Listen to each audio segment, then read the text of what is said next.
আজ আমরা যে টপিক নিয়ে আলোচনা করব সেটা হচ্ছে হেলথ কেয়ার ইন্ডাস্ট্রির মধ্যে ম্যাক্স হেলথ কেয়ার ইনস্টিটিউট। ঠিক আছে, এটার যদি রিটার্নসগুলো দেখি, আমার প্রিভিয়াস ইয়ার রিটার্নসগুলো যদি দেখি, প্রিভিয়াস ইয়ারে দেখো রিটার্ন তার দিয়েছে 9.01। ঠিক আছে, 3 ইয়ার্সে যদি রিটার্ন দেখি 116.67% রিটার্ন দিয়েছে। আর অল টাইম যদি আমি দেখি সেটা 851.15% রিটার্ন দিয়েছে। ঠিক আছে, মানে ওয়ান ইয়ারের রিটার্ন নেগেটিভের দিকে আসছে, আবার 6 মান্থে আমি যদি যাই সেটাও নেগেটিভ, 3 মান্থে যদি যাচ্ছি তাহলে এই 1.1% এর মধ্যে তার রিটার্ন দিচ্ছে। আর যদি 1 মান্থের মধ্যে যাই, এই রিসেন্ট এই 1 মান্থের মধ্যে দেখো তার রিটার্ন কিন্তু ভালোই এসছে, 11.35% রিটার্ন, 1 উইকেও 4.50। ঠিক আছে, মানে এখন তার মানে গত 1 বছর তো তার উপর খুব প্রেশার ছিল। ঠিক আছে, মানে সেলিং প্রেশারটা বেশি ছিল, কিন্তু এই মানে আহ, তিন ছ তিন ফার্স্ট 3 মাস ধরে কিন্তু তার মধ্যে একটা বাইং এর ট্রেন্ডটা দেখা যাচ্ছে। তো বাইং ট্রেন্ডটা যখন দেখা যায় না, তখন এটা মানে খুব একটা ভালো ইন্ডিকেশন মানে ইনভেস্ট করার জন্য। ঠিক আছে, আর আমরা যদি নিচে একটু যদি যাই, ফান্ডামেন্টাল যদি আমরা যদি দেখি, তাহলে মানে মার্কেট ক্যাপিটালাইজেশনে যদি আমরা দেখি তাহলে 98,526 crore। ঠিক আছে, পিবি রেশিও আছে 69.43, আর ইন্ডাস্ট্রি পি রেশিও আছে 60.75, মানে একটু ওভার ভ্যালু আছে। ঠিক আছে, ওভার ভ্যালু আছে, মানে 9.43% একটু, মানে ধরে নাও 9.9 সামথিং, মানে ওভার ভ্যালুড। ঠিক আছে, কারণ ইন্ডাস্ট্রি পি রেশিও দিচ্ছে 60.76, আর তার নিজের হচ্ছে 69, তাহলে একটু ওভার ভ্যালুতে আছে। ঠিক আছে, ডেট টু ইকুইটিতে আছে 0.33, মানে 1 টাকা ইনকাম করতে গিয়ে তার 33 রুপি তার মানে লোন নিয়ে চালাতে হয় আর কি।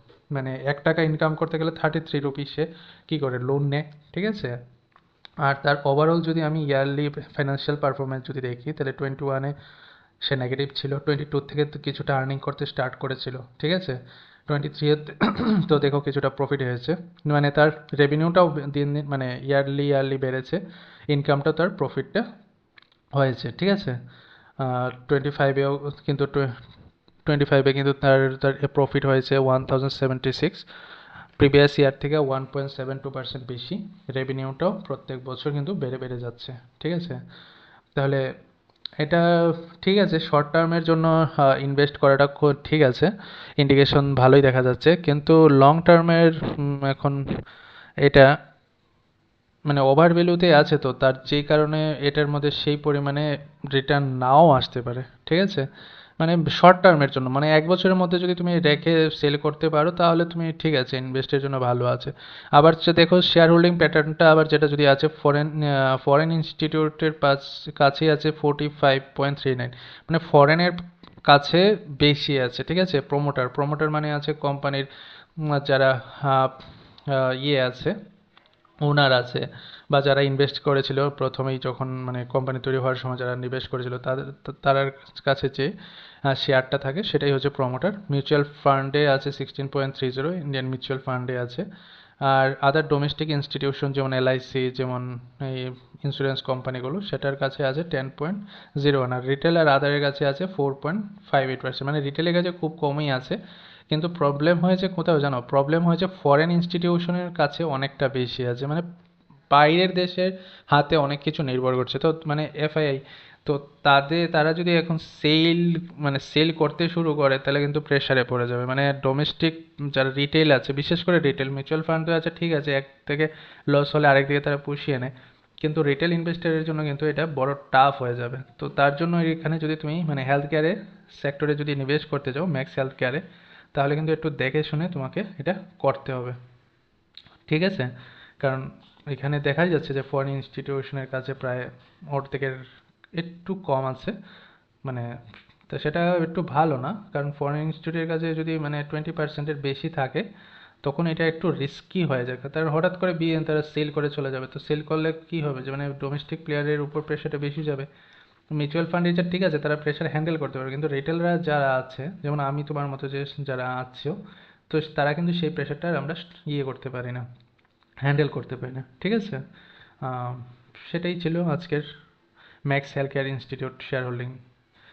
প্যাটার্নের কনসেপ্ট আর এই স্টকটা নিবেশের জন্য কেমন।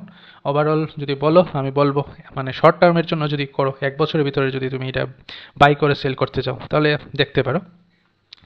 আর যদি মানে 2-3 বছরের জন্য করতে যাও তাহলে আর একটু কিছুটা হোল্ড করতে হবে, কারণ এই মার্কেটটা এখন কি অবস্থানে যাচ্ছে, উপর দিকে যাবে কি যাবে না সেটা ডিপেন্ড করবে অনেকটা কনসেপ্টের উপর, ঠিক আছে। তো আমি বলবো কিছুটা ওয়েট করে নেওয়াটাই ভালো। মার্কেটটা এখন তো দেখো এখানে দিয়ে যদি আমরা যদি দেখি তাহলে বাইং পজিশনে আছে, ঠিক আছে। মার্কেটটা আমার মনে হয় আর একটু কারেকশন হওয়া দরকার, তাহলে বাইং পজিশনটা একটা ভালো পাওয়া যাবে। এখন এটা কোথায় গিয়ে রেজিস্ট্যান্স হবে বা সাপোর্ট দেবে সেটা একটু দেখতে হবে। তো কিছুটা ওয়েট করার আমি বলবো। আর সবচেয়ে বাইং যদি তুমি করতে যাও মানে 2-3 বছরের জন্য রেখে যদি তুমি করতে যাও তাহলে তো আমি মনে করবো যে 1000 1000-এর আশপাশে যখন ঢুকবে তখনই তুমি বাইং একটা ভালো একটা পজিশন পাবে। আর না হলে আরও কিছুদিন ওয়েট করতে হবে, ঠিক আছে। ওকে, আচ্ছা, আমার এই ভিডিওটা এটা এডুকেশনাল পারপাসের জন্য বানানো হয়েছে, এটা আমি কোনো রেকমেন্ডেশন দেইনি। আর আমি যাই কিছু করেছি সেটা আমি নিজে দেখে বুঝে আমি ইনভেস্ট করি, তোমাদেরও আমি বলবো সেই কথাটা, কারণ আমি কোনো সেবি রেজিস্টার্ড অ্যানালিস্ট না। তো আমার কথায় বাইং সেলিং এ অপশনে দিকে যাবে না। তোমরা যদি নিবেশ করতে চাও ভালো করে সব কিছু দেখে তারপরে নিবেশ করো। আর এটা শুধু শুধু এডুকেশন মানে পুরোপুরি এডুকেশন পারপাসের জন্য বানানো একটা ভিডিও। Okay, thank you.